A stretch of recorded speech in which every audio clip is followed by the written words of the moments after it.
मेरे प्यारे देशवासियों, कैसे आज गांवों के सामर्थ्य को बढ़ाया जा रहा है, उसका एक उदाहरण है स्वामित्व योजना।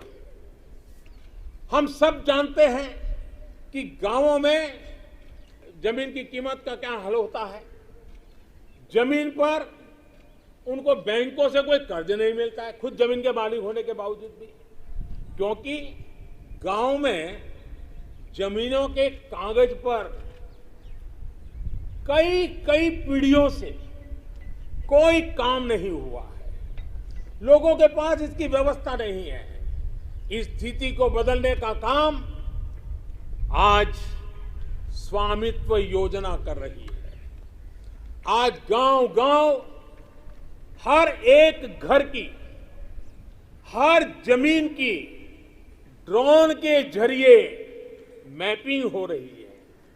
गांव की जमीनों के डेटा और संपत्ति के कागज ऑनलाइन अपलोड हो रहे हैं। इससे न सिर्फ गांवों में जमीन से जुड़े विवाद समाप्त हो रहे हैं, बल्कि गांव के लोगों को बैंक से आसानी से लोन भी मिलने की व्यवस्था निर्माण हुई है।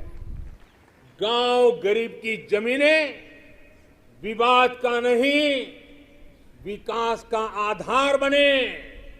देश आज उस दिशा में बढ़ रहा है। आप सोचिए, 200 साल पहले हमारे यहां एक कानून चला आ रहा है। 200 साल यानी 1857 से भी पहले से,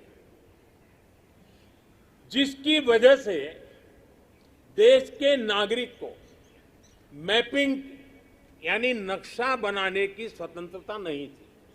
अब विचार कीजिए, 1857 से चल रहा है। नक्शा बनाना है तो सरकार को पूछिए, नक्शा किसी किताब में छापना है तो सरकार से पूछिए, नक्शा खो जाने पर गिरफ्तारी का भी उसमें प्रावधान है। आजकल हर फोन में मैप का ऐप है। सैटेलाइट की इतनी ताकत है कि फिर ऐसे कानूनों का बोझ सिर पर लेकर देश को आगे कैसे बढ़ाएंगे हम। कंप्लायंसेस का ये बोझ उतरना बहुत जरूरी है। मैपिंग की बात हो, स्पेस की बात हो, इंफॉर्मेशन टेक्नोलॉजी की बात हो, बीपीओ की बात हो, जैसे अनेक सेक्टरों में बहुत सारे रेगुलेशन को हमने समाप्त कर दिया है।